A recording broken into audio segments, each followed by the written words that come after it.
சென்னையின் ஒரு அடுக்குமாடி குடியிருப்பில் வசிப்பவன் கார்த்திக். ஐடி நிறுவனத்தில் வேலை. அவனுக்கு ஒரு விசித்திரமான பழக்கம் உண்டு. தினமும் இரவு 10 மணிக்கு தன் வீட்டின் பால்கனியில் அமர்ந்து எதிரே இருக்கும் தெருவில் நடப்பவர்களை வேடிக்கை பார்ப்பான். கடந்த ஒரு வாரமாக கார்த்திக் ஒரு விஷயத்தை கவனித்தான். தினமும் இரவு சரியாக 10:15 மணிக்கு ஒரு வயதான பெண்மணி கிழிந்த சேலையுடன் அந்த தெருவில் நடந்து வருகிறாள். ஒரு குறிப்பிட்ட மின்விளக்கின் ஸ்ட்ரீட் லைட் அடியில் நின்று அண்ணாந்து பார்த்துவிட்டு கண்ணீர் மல்க அங்கேயே அமர்ந்து விடுகிறாள். கார்த்திக் தன் அம்மாவிடம் இதை சொன்னான். அம்மா, அந்த பாட்டி பாவம் அம்மா, யாரோ கைவிட்டவங்க போல.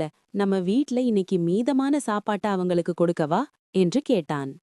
அவன் அம்மா அமைதியாக, சரிப்பா, கொடுத்துட்டு வா என்றாள். கார்த்திக் கீழே இறங்கி சென்றான். அந்த பாட்டியின் அருகில் சென்றபோது அவருக்கு சுமார் 70 வயது இருக்கும். முகம் முழுக்க சுருக்கங்கள், ஆனால் கண்கள் மட்டும் ஒரு தேடலோடு இருந்தன. பாட்டி, இந்தாங்க சாப்பாடு. ஏன் இங்கேயே தினமும் வந்து உட்கார்ந்திருக்கீங்க? உங்க வீடு எங்கே இருக்கு என்று கேட்டான் கார்த்திக். அந்த பாட்டி அவனை பார்த்து மெலிதாக சிரித்தார். என் வீடு இதே தெருவுல தான் தம்பி இருந்தது. என் மகனை பார்க்க தான் தினமும் இங்க வரேன். அவன் என்னை இங்கதான் விட்டுட்டு போனான் என்றார். கார்த்திக்குக்கு கோபம் வந்தது. என்ன மனுஷன் அவன்! பெத்த அம்மாவை இப்படி தெருவுல விட்டுட்டு போயிருக்கானே. அவன் பேர் என்ன பாட்டி? பாட்டி சொன்ன பேர் கார்த்திக். கார்த்திக் அதிர்ந்து போனான். என்னது, கார்த்திக்கா? என்னை போலவே வா. சரி, அவன் பார்க்க எப்படி இருப்பான்? பாட்டி ஒரு பழைய புகைப்படத்தை எடுத்தார். அதில் இருப்பது அச்சசலாக கார்த்திக் போலவே இருந்தது.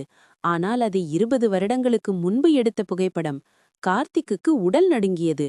பாட்டி, இது இது நான் தானே. ஆனா நான் உங்களை விடலையே. என் அம்மா மேல இருக்காங்களே என்று பதறினான். பாட்டி மெதுவாக எழுந்து அவன் கையை பிடித்தார். இல்ல தம்பி, உன் அம்மா மேல இல்ல.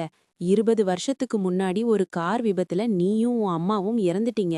நான் தான் அந்த விபத்துல உயிர் பிழைச்ச உங்க பாட்டி. என் மகனும் உன் அப்பாவும் மருமகளும் போன துக்கம் தாழாம நீ இன்னும் உயிரோட இருக்கிறதா நினைச்சுதான் நான் இங்க வந்து தேடுறேன். கார்த்திக் சிரித்தான். பாட்டி, என்ன விளையாடுறீங்களா? இதோ மேல என் அம்மா இருக்காங்க பாருங்க என்று பால்கனியை நோக்கி கையை காட்டினான். அங்கே அவன் அம்மா நின்று கொண்டிருந்தாள்.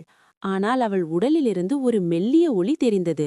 அவளது உருவம் காற்றில் கரைவது போல இருந்தது. திடீரென கார்த்திக் தன் உடலை பார்த்தான்.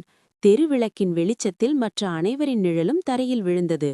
ஆனால் கார்த்திக்கின் நிழல் மட்டும் தரையில் விழவில்லை. அப்போதுதான் அவனுக்கு உரைத்தது. அவன் அம்மா தினமும் அவனுக்கு சமைத்துக் கொடுத்தது உணவை அல்ல, அவனது நினைவுகளை. தன் பேரன் அனாதையாக திரிந்துவிடக்கூடாது என்பதற்காக அந்த தாய் ஆவியாகவே வந்து அவனுடன் வாழ்ந்து வந்திருக்கிறாள்.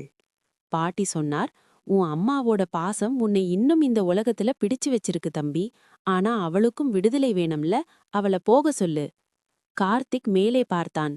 அவன் அம்மா கண்ணீருடன் அவனை பார்த்து விடை பெறுவது போல் கையாட்டினாள். அடுத்த நொடி அந்த உருவம் மறைந்தது. கார்த்திக்கும் மெல்ல மெல்ல காற்றில் கரைந்து போனான். மறுநாள் காலை அந்த தெருவிளக்கினடியே அந்த பாட்டி மட்டும் தனியாக அமர்ந்திருந்தார். அவர் கையில் இருந்த சாப்பாட்டு பொட்டலம் பிரிக்கப்படாமல் அப்படியே இருந்தது. கதையின் நீதி: தாய் அன்பு மரணத்தையும் தாண்டி துணையாக நிற்கும். ஆனால் சில நேரங்களில் அந்த அன்பே அவர்களை அமைதியாக போக விடாமல் தடுத்து விடுகிறது.